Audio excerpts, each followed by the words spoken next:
If we were to start, would that disturb you?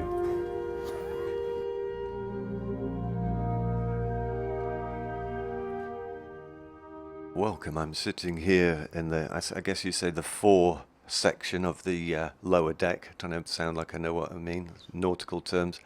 I'm sat here with the cellist, Philip Sheppard. Welcome to the Sunday service. Welcome to A Room for London. Thank you. It's a lovely view. It's very nice being here. It's all right, isn't it? Yeah. Yeah, well, I'm hoping it's going to stay like that. Now, the boat doesn't move, but we're going to attempt to take people on a sonic journey, aren't we? I like the idea of that. I like films for the radio, so I'm hoping we can kind of create one together here. Yeah. It doesn't look like a normal cello.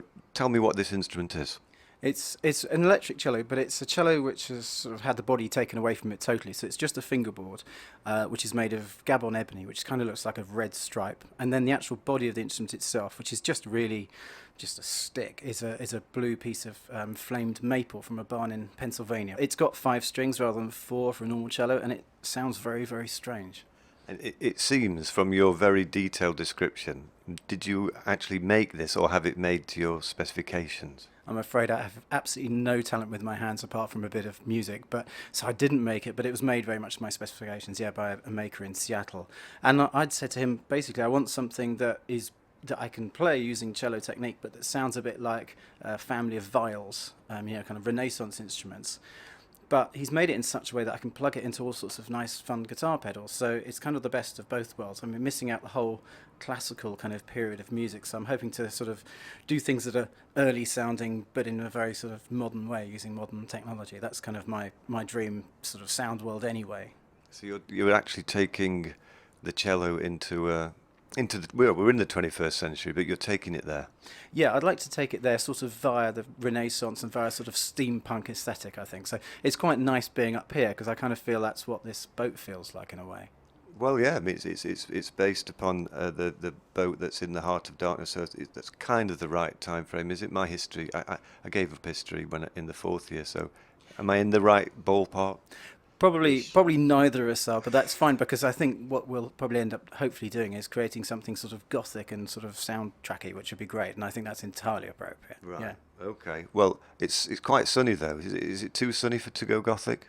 No, I think we can always bring it down. I think that's fine. Okay, so it might start raining in the midst of this. So to explain what we're going to do, Philip is going to play the electric cello. I'm going to read some sections from Joseph Conrad's The Heart of Darkness, the bits that deal with before the ship actually sets sail. So it's kind of at anchor, I guess, on the Thames, which is appropriate because we are on the Thames, right next to Waterloo Bridge. I'm going to move out of Philip's way so he doesn't hit me with his cello bow. I should point out that this is completely improvised. We don't really know where we're going. This is a voyage of discovery, isn't it? I think it's spontaneously composed. Let's say that rather than I'm scared of the word improvisation. Right. Yeah, let's call it that, spontaneous composition. Okay, spontaneous composition. What should we call it? I know. Heart of Brightness? I don't know. Okay, Heart of Brightness it is. Here we go.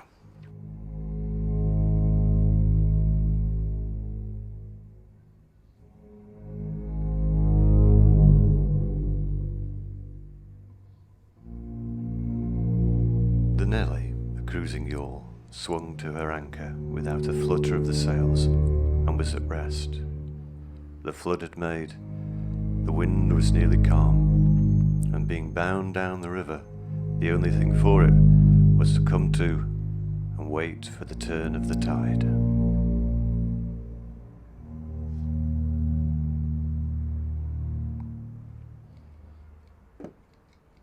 The sea reach of the Thames stretched before us, like the beginning of an interminable waterway. In the offing, the sea and the sky were welded together without a joint, and in the luminous space, the tanned sails of the barges drifted up with the tide, seemed to stand still in red clusters of canvas sharply peaked, with gleams of varnished sprits. The haze rested on the low shores that ran out to sea in vanishing flatness. The air was dark above Gravesend, and farther back still seemed condensed into a mournful gloom, brooding motionless over the biggest and the greatest town on earth.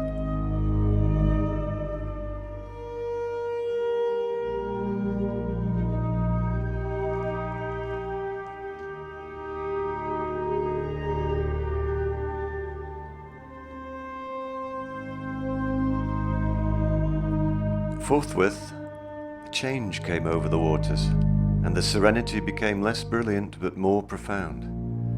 The old river in its broad reach rested unruffled at the decline of day, after ages of good service done to the race that peopled its banks, spread out in the tranquil dignity of a waterway leading to the uttermost ends of the earth. We looked at the venerable stream, not in the vivid flush of a short day that comes and departs forever, but in the august light of abiding memories.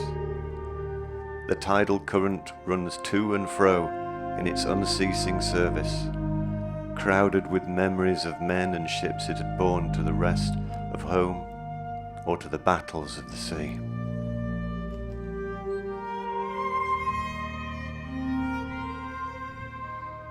It had known and served all the men of whom the nation is proud, from Sir Francis Drake to Sir John Franklin, knights all, titled and untitled, the great knights errant of the sea. It had borne all the ships whose names are like jewels flashing in the night of time, from the Golden Hind returning with her rotund flanks full of treasure to be visited by the Queen's Highness and thus pass out of the gigantic tale, to the Erebus and Terror, bound on other conquests, and that never returned.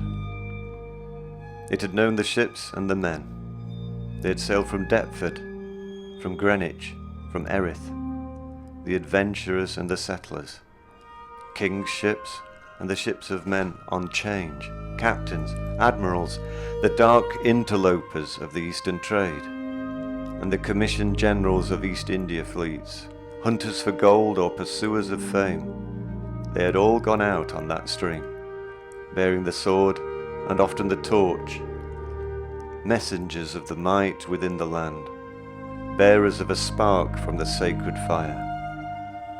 What greatness had not floated on the ebb of that river into the mystery of an unknown earth? The dreams of men, the seed of commonwealths, the germs of empires.